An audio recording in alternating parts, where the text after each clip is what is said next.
Class 11th का बहुत ही important topic लेकर के आए हैं जिसका नाम है वेंचुरीमीटर। वेंचुरीमीटर क्या होता है, इसका प्रिंसिपल क्या है, ये सब चीज़ें जानेंगे इस वीडियो में। तो आइए स्टार्ट करते हैं और देखते हैं कि वेंचुरीमीटर का प्रिंसिपल क्या है। वेंचुरीमीटर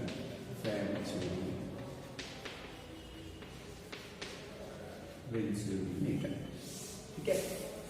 वेंचुरीमीटर बेसिकली एक ऐसा डिवाइस है जिसकी सहायता से हम लोग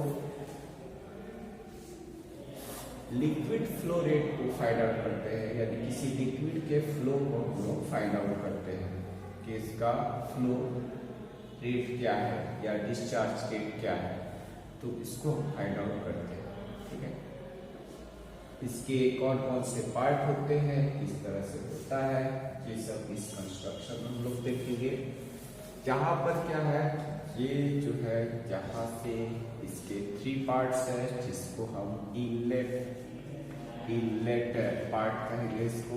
ठीक है, यहाँ से लिक्विड इसमें इंटर करता है। इस प्लेस पर एरिया क्रॉस सेक्शन इसका जो है, इसका एरिया क्रॉस सेक्शन, ये जो पाइप है इसका एरिया क्रॉस सेक्शन यहाँ पर A1 मेजर माना है। और इस जगह प्रेशर जो है B1, जहां पर हमको ये पोर्शन दिख रहा होगा, ये जो है कन्वर्ज हो रहा है, यानी कि ब्रॉडर है, ब्रॉडर से नैरो हो रहा है। तो ये सरफेस जो कहलाता है, ये जो पोर्शन कहलाता है, ये है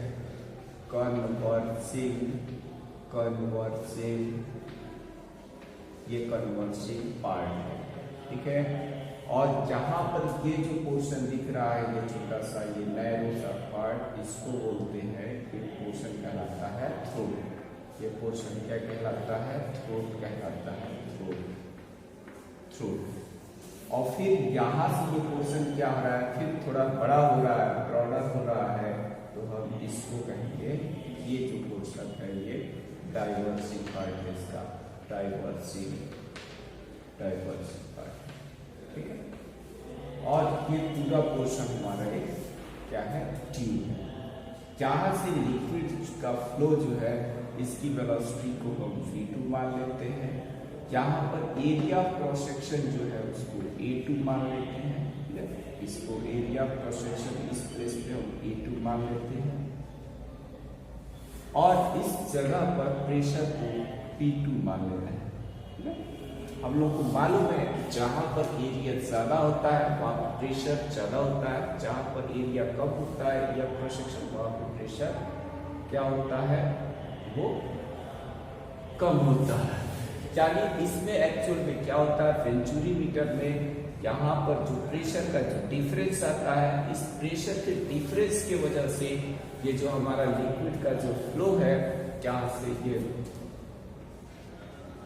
आउटलेट हो गया, ये जो लिक्विड का फ्लो है वो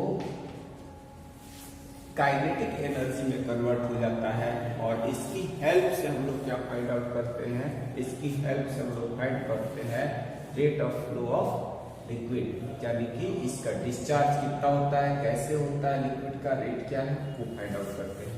यहाँ पर क्या होता है, यहाँ पर एक मैनोमीटर लगाने के लिए एक यहाँ पर भी एक होल होता है, यहाँ पे जहाँ से लिक्विड इसमें चढ़ता है। ठीक है, ये राइज करता है, इस पर लिक्विड चढ़ता है, और एक पोर्शन यहाँ पर भी होता है, और यहाँ पर भी एक सेम एरिया क्रॉस सेक्शन का पाइप होता है, इसमें भी लिक्विड चढ़ता है। ठीक है, यहाँ पर क्योंकि यहाँ पे प्रेशर ज्यादा है, इसमें जो है लिक्विड जो है ज्यादा राइज करता है, ज्यादा चढ़ता है, तो यहाँ कम चढ़ता है। यहाँ पर ये जो लिक्विड का जो डिफरेंस आ रहा है, इसमें यहाँ पर लिक्विड का लेवल ये है और यहाँ पर ये है, तो इन दोनों लिक्विड के लेवल को मेजर कर लेते हैं मैनोमीटर की हेल्प से, जिसको हम हाइट H मान लेते हैं। ठीक है, और इस प्रेशर डिफरेंस की वजह से यहाँ पर क्या होता है, इस लिक्विड का ये जो थ्रोट बनाया है मैंने, इस थ्रोट के पास इसका लिक्विड का जो स्पीड होता है यहाँ ज्यादा होता है, यानी V2 ग्रेटर देन V1 होता है। और अभी यही फाइंड आउट करना है, यहाँ से जितना हमको मालूम है कि जो हम कॉन्टिन्यूटी ऑफ प्रिंसिपल जो पड़े हुए हैं उसके अकॉर्डिंग यहाँ से जितना लिक्विड यहाँ से इंटर करेगा उतना ही यहाँ आउटलेट से बाहर आएगा। तो इस तरह से by the equation of continuity हम लोग लिखेंगे by the equation of continuity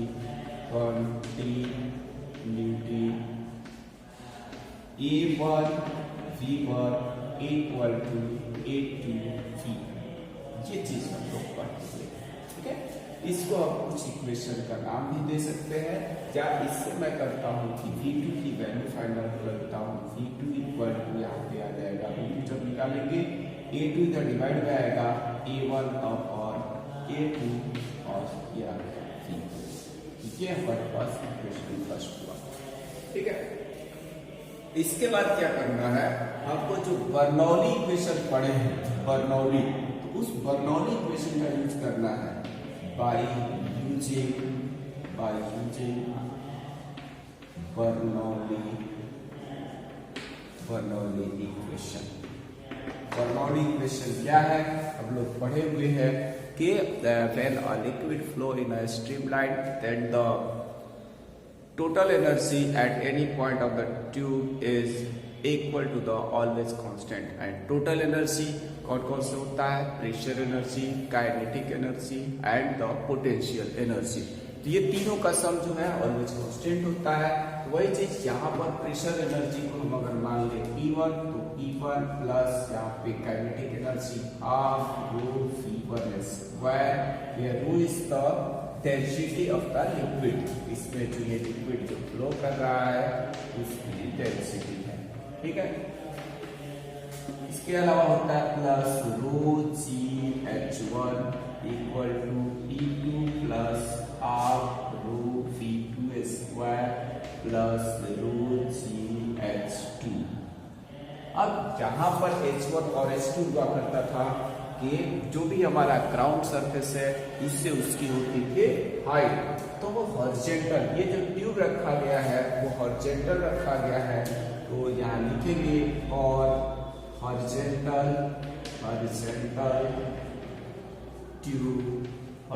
tube के लिए H1 और H2 की वैल्यू दोनों सेम होती है, इसलिए हमने H1 इक्वल टू H2 किया। और जब H1 और H2 सेम हो जाएगा ये टर्म जो है कैंसिल आउट हो जाएगा, हो जाएगा P1।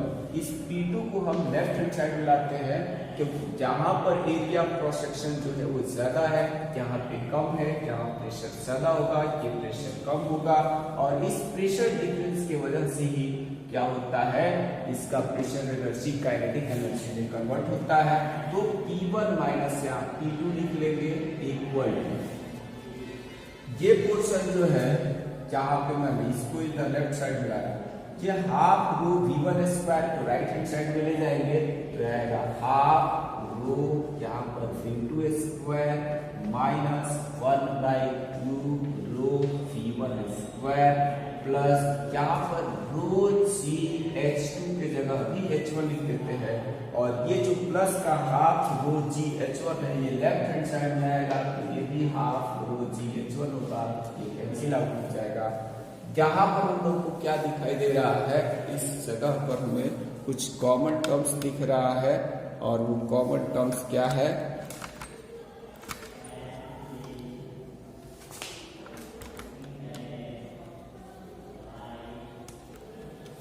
ये कॉमन टर्म्स हमारे पास यहाँ पे दिख रहा है हाफ रो को कॉमन किया जाएगा, और ये टर्म्स तो हमने बता दिया कैंसिल आउट क्या कॉमन लेंगे, और यहाँ पर आएगा हमारे पास P1 minus P2 equal to, ठीक है, P1 माइनस P2 आएगा, और उस टर्म को हम लोग P1 माइनस यहाँ पे P2 आ गया, और इस टर्म में से हम क्या कॉमन ले रहे हैं, यहाँ पे ये P1 माइनस P2 आ गया, और ये हाफ रो, और जहां पर है V2 स्क्वायर, यहाँ है V1 स्क्वायर, तो अगर हम रो कॉमन ले लेते हैं तो यहाँ पर V2 स्क्वायर माइनस का V1 स्क्वायर आएगा, ठीक है, और ये इससे कैंसिल हो जाएगा। यहाँ से हम V2 की वैल्यू वहां पे सब्स्टिट्यूट कर देंगे, सब्स्टिट्यूट करते हैं from equation first, from equation first जब हम इसको सब्स्टिट्यूट करेंगे तो 1/रो और V2 की वैल्यू जहां पर क्या दिया हुआ है A1/A2 P1, तो यहाँ A1/A2 और A2 यहाँ पर P1। अब चूंकि स्क्वायर लगा है V2 का तो इसका भी स्क्वायर होगा और इसका भी स्क्वायर होगा माइनस का P1 स्क्वायर।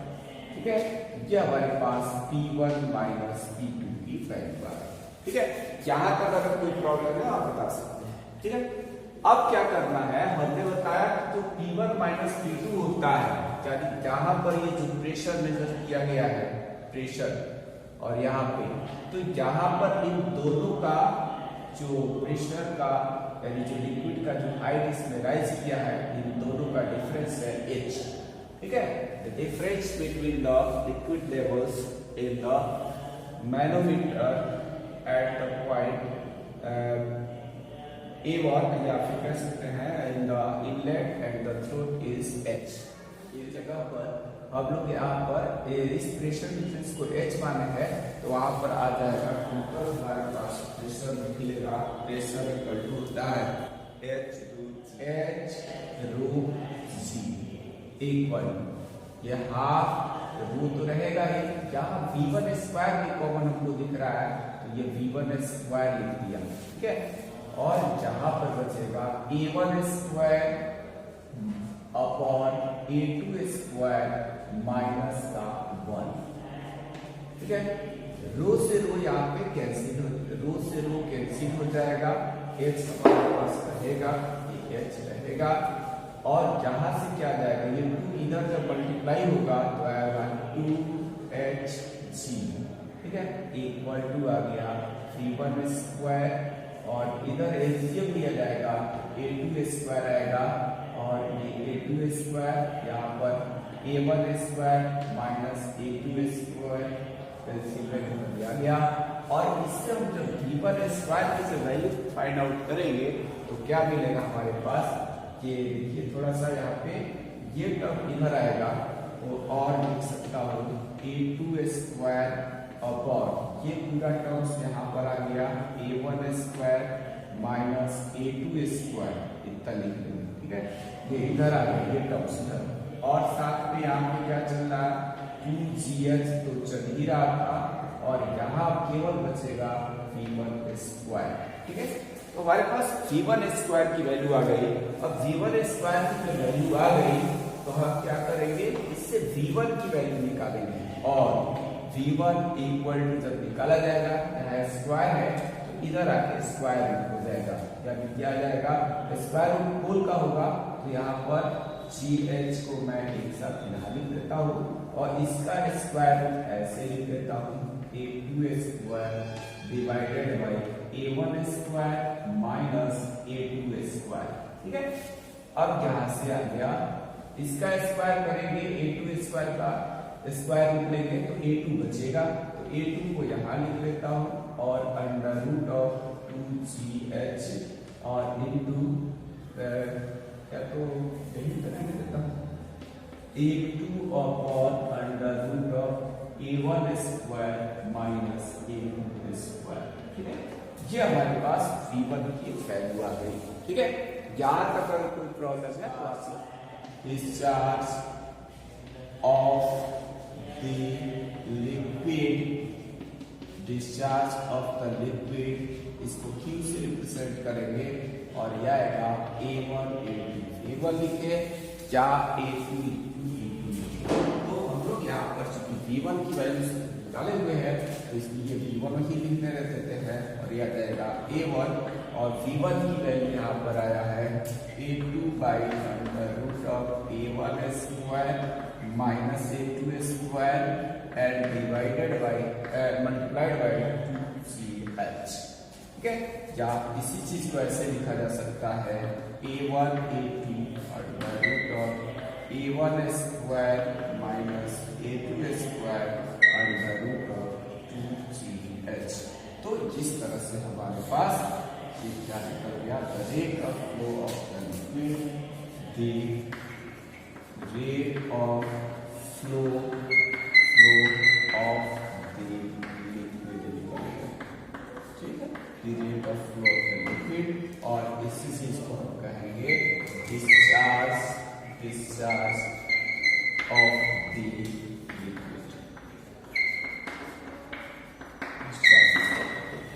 कि क्लास 11th का टॉपिक था और फिर ज्यूरी मीटर हम लोग पढ़ रहे थे। स्क्रीनशॉट ले लीजिए और इसको देखते रहिए। और एक बात और, हमारा जो है प्ले स्टोर पर हमारा क्वांटम क्लासेज इंडिया से ऐप भी आ चुका है, जिस पे भी वर्किंग कुछ बाकी है, आप इंस्टॉल कर सकते हैं। और हमारे जो हैं उस चैनल पे उस ऐप के माध्यम से आप डिफरेंट टाइप के पैकेज है, कोर्सेज ले सकते हैं, लाइव क्लासेस ले सकते हैं, वाइट बोर्ड का भी है, टीचर्स और स्टूडेंट्स दोनों के लिए ऐप है। तो वीडियो देखने के लिए धन्यवाद, मिलते हैं नेक्स्ट